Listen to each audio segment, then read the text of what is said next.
बिस्मिल्लाहिर्रहमानिर्रहीम अस्सलामु अलैकुम वरहमतुल्लाहि वबरकातुहू। आज की ताज़ा तरीन बड़ी ख़बरों से इस वेला का आगाज़ करेंगे। नाज़रीन किराम, इसराइली फ़ौज ने ऐलान किया है कि गज़ा में गुज़श्ता 24 घंटों में 140 से ज़ायद बार उन्होंने हमले किए हैं। इसराइली फ़ौज दावा करती है कि गज़ा में उन्हें कामयाबियाँ मिल रही हैं और वो हमास के लोगों को ख़त्म कर रहे हैं। साथ साथ इसराइली फ़ौज ने यह भी ऐलान किया है कि गज़ा में 3 किलोमीटर की एक तवील सुरंग थी हमास की, जो पकड़ी गई और उसे तबाह कर दिया गया है। लेकिन नाज़रीन किराम, इसराइली फ़ौज की ये कार्रवाइयाँ गज़ा में बदतरीन किस्म की इंसानी अलमियत का सबब हैं। चुनाचे मेरे सामने इस वक्त रिपोर्ट्स मौजूद हैं।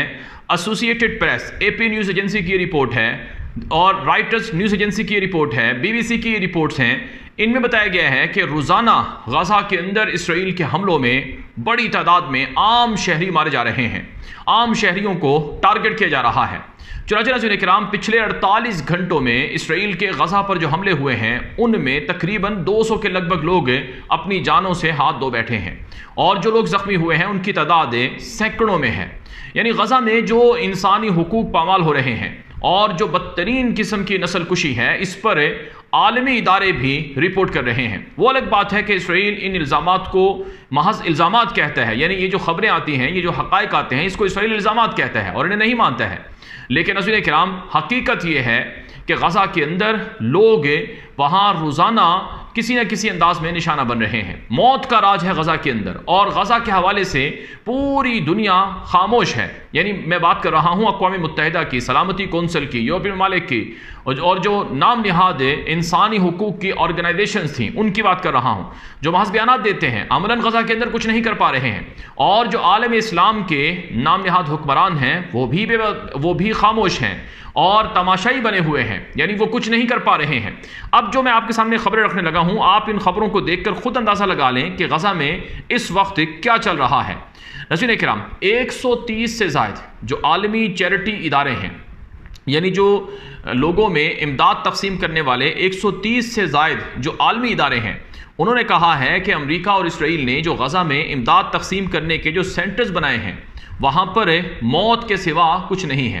लिहाजा GHF गज़ा ह्यूमैनिटेरियन फ़ंड के नाम से जो अमेरिका और इसराइल के बनाए गए जो इमदादी सामान तकसीम करने के सेंटर्स हैं उनको बंद किया जाए और अक़वाम मुत्तहिदा और दीगर आलमी इदारों के तहत निगरानी में गज़ा में इमदाद तकसीम की जाए। लेकिन इसराइल ने एक रिपोर्ट छापी है, द यरूशलेम पोस्ट में ये रिपोर्ट छपी, जिसमें कहा गया कि दरअसल हमास जो है वो एड सेंटर्स के करीब हमले करके लोगों को मारता है ताकि बदनाम किया जाए GHF नामी इसराइली अमरीकी एड सेंटर्स को। लेकिन नाज़रीन किराम, जो इसराइली अखबार हेरिटेज था उसने रिपोर्ट जारी की थी कि गज़ा में इसराइली फ़ौजी उनको ऑर्डर्स दिए गए कि इमदाद लेने के लिए आने वालों को गोलियां चलाकर मारा जाए। इसी हवाले से इसराइल का एक फ़ौजी तर्जुमान है एफ़ी दफरेन, उसने एतराफ़ किया कि हमें ऐसी मालूमात मिली हैं कि फ़लस्तीनी जो गज़ा में हमारे एड सेंटर्स के करीब इमदाद लेने गए तो उन्हें गोलियां लगी हैं, हम इन वाक़यात को रोकथाम करने की कोशिश कर रहे हैं। ये इसराइली फ़ौजी तर्जुमान का बयान है। तो हकीकत यह है नाज़रीन किराम कि गज़ा के अंदर इस वक्त बदतरीन किस्म का इंसानी अलमिया है और इस इंसानी अलमिया को ख़त्म करवाने के लिए ना तो अमेरिका कुछ कर रहा है और ना ही यूरोप कुछ कर रहा है, बल्कि अमेरिका और यूरोप तो शरीक जुर्म है। चुनांचे अमेरिका से इसराइल को असलहा डिलीवर किया जा रहा है और यूरोप से इसराइल को असलहा भेजा जा रहा है। अब सवाल यह है कि इसराइल गज़ा की जंग क्या बंद करेगा। इस हवाले से एक ताज़ा तरीन खबर आपको दूंगा कि इसराइली वज़ीर आज़म नेतन्याहू की सरबराही में एक काबीना का इजलास हुआ, जिसमें नेतन्याहू ने अमरीकी दौरे के हवाले से, क्योंकि ट्रंप ने 6 जुलाई को 7 जुलाई को बुलाया है नेतन्याहू को मुलाकात के लिए, तो उस दौरे के हवाले से बातचीत हुई है और गज़ा की जंग के हवाले से बातचीत हुई है। एक ऑप्शन ये आया है कि गज़ा की जंग को इसी कुव्वत और ताकत के साथ जारी रखा जाए यहाँ तक कि हमास से शिकस्त खा जाए और गज़ा के लोगों को महदूद इलाके में भेजा जाए ताकि हमास के खिलाफ कार्रवाइयाँ आसान हो और गज़ा के अंदर बिल्डिंग्स और इमारतों को तबाह करना आसान हो। दूसरा ऑप्शन ये रखा गया है कि 60 रोज़ की जंगबंदी हमास के साथ कर ली जाए कैदियों के तबादले के लिए। और इसके साथ साथ इस ऑप्शन पर भी गौर हुआ है कि गज़ा में मुस्तकिल तौर पर, यानी जंग के बाद किस तरह से इसराइल गज़ा पर कंट्रोल या हुकूमत करेगा। तो हकीकत यह है कि अमरीकी सदर डोनाल्ड ट्रंप के साथ जो नेतन्याहू की मुलाकात है उसमें गज़ा की जंगबंदी की बजाय जो गज़ा के अंदर ऑपरेशन हैं उनको मज़ीद बढ़ाने और गज़ा के हवाले से इसराइल और अमेरिका के मुश्तरका प्लान को आगे बढ़ाने का ही टास्क मिलेगा नेतन्याहू को। अब इसराइली अखबारात की ज़रा कुछ और रिपोर्ट्स देख लें। मसलन मेरे सामने एक खबर है वाई नेट की, यानी यदीओत अहरानोत की, जिसमें लिखा गया है कि why is taking so long to beat Hamas, कि आखिर हमास को शिकस्त देने में इतना टाइम क्यों लग रहा है। ये इसराइली अखबार यदीओत अहरानोत की रिपोर्ट है, जिसमें तफसीलन लिखा गया है कि बहुत बड़े चैलेंजेस अब भी इसराइल को गज़ा के अंदर हमास के खिलाफ लड़ने में फेस हो रहे हैं। तभी तो सिर्फ जून के महीने में 20 इसराइली फौजी गज़ा के अंदर मारे गए हैं। फिर एक और जो खबर है मेरे पास है वो नाज़रीन किराम द यरूशलेम पोस्ट की है, जो इसराइली अखबार है, जिसमें लिखा गया कि assassinating Hamas leaders is a short term tactic not a long term strategy, कि दरअसल हमास के टॉप लीडर्स को, मिलिट्री कमांडर्स को मारना ये मुख्तसर तो हल हो सकता है, लेकिन लंबे अरसे के लिए ये कोई हल नहीं है। यानी इसराइल के अंदर भी लोग ये कह रहे हैं कि गज़ा की जंग को आखिर कब तक बेमकसद लड़ा जाएगा। मैं आपके सामने इसी हवाले से इसराइल का जो अपोजिशन लीडर है यार लबेद, उसका बयान रखूंगा। उसने कहा कि इसराइली फ़ौजें गज़ा में किसी भी हदफ को अचीव नहीं कर पा रही हैं, और अब एक ही हदफ था कि गज़ा के इसराइली कैदियों को रिहा करवाया जाए, वो क्यों नहीं रिहा करवाया जा रहा है। एक और ख़बर आपके सामने रखूंगा कि इसराइली वज़ीर आज़म नेतन्याहू के ऑफिस के बाहर जो इसराइली यरगमाली हैं गज़ा में, उनके रिश्तेदारों ने, ख़ानदान के लोगों ने एहतजाज किया है और गज़ा की जंग को बंद करने का मुतालबा किया गया है। लेकिन इसराइली वज़ीर आज़म नेतन्याहू कहता है कि हम गज़ा की जंग बंद नहीं करेंगे, बल्कि हम गज़ा की इस जंग को जारी रखेंगे। चुनाचे नाज़रीन इकराम, मैं आपके सामने खबर रखूंगा कि आज 1 जुलाई को इसराइल के जो सुबह से अब तक हमले हुए हैं, जैसा कि अल जज़ीरा और बाकी ज़राए अब्लाग पर ये रिपोर्ट्स आई हैं कि दर्जनों लोग इसराइली हमलों का निशाना बने हैं।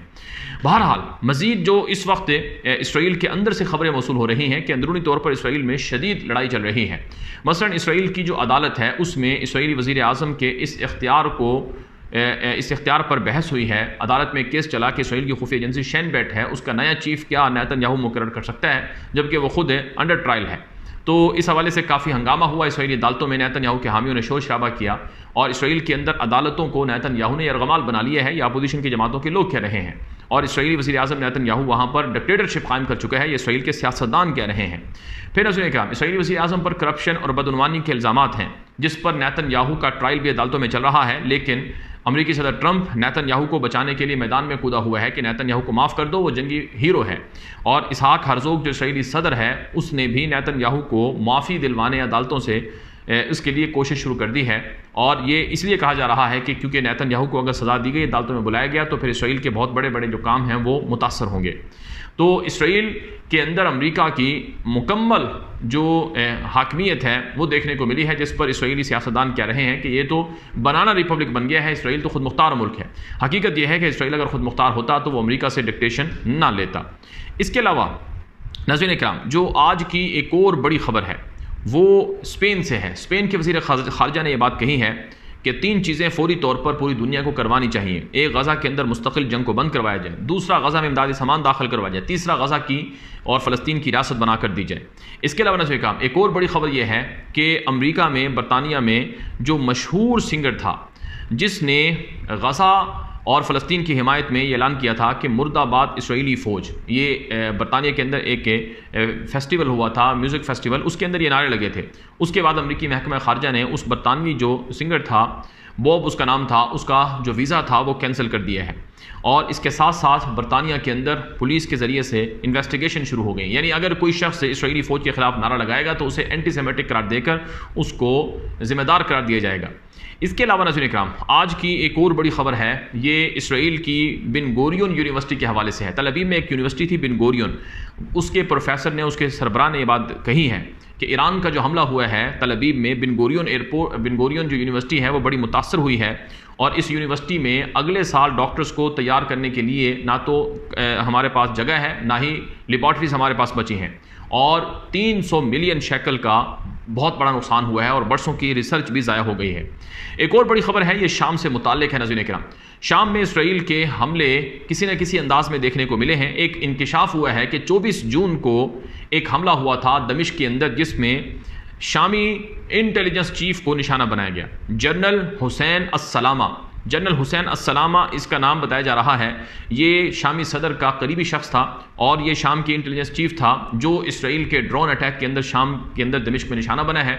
ये मर गया है या जिंदा है या जख्मी है, इस हवाले से अभी तक के कुछ नहीं बताया गया, लेकिन इससे ये बात वाज़ेह हो रही है कि इसराइल किस तरह से शाम पर हमला करके शामी हुकूमत पर प्रेशर बढ़ा रहा है कि वो इसराइल के साथ डील करे, वरना उनको इसी तरह से मारा जाता रहेगा। एक और आखिर में खबर आपके सामने लबनान से रखेंगे कि लबनान के अंदर भी इसराइल की ड्रोन स्ट्राइक्स और टारगेटेड कार्रवाइयां देखने को मिली हैं।